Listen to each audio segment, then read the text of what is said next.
drunken sailor? What shall we do with the drunken sailor? What shall we do with the drunken sailor early in the morning? I'm Paul Bennett at Shoestring Shipyard here in Millbridge, Maine. We're located along Maine's Bold Coast, not very far from the U.S.-Canadian border. Finally, it's been a long time coming, but we finally have warm weather here in Maine, and I'm almost caught up with the honey-do list, at least, kinda. I'm able to get back to work on my 18-foot sailboat build. This week, I've been fitting all the side panels on the port side, and today I finished fitting the last panel into place. One side has all the side panels fit into place. That feels pretty good.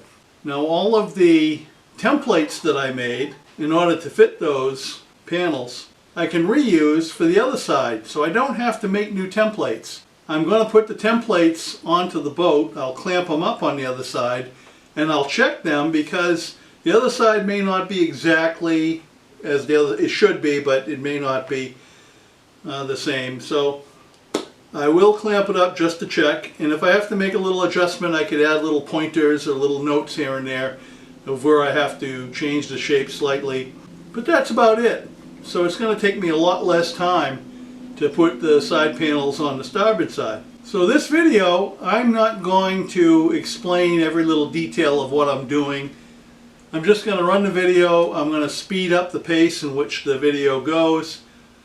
You'll be able to see what I'm doing, and if you know anything at all about carpentry or boat building, you'll get the gist of it. You'll know what I'm doing. If there are any questions, just ask them in the comment section below. I'll be happy to answer them. Thanks for watching.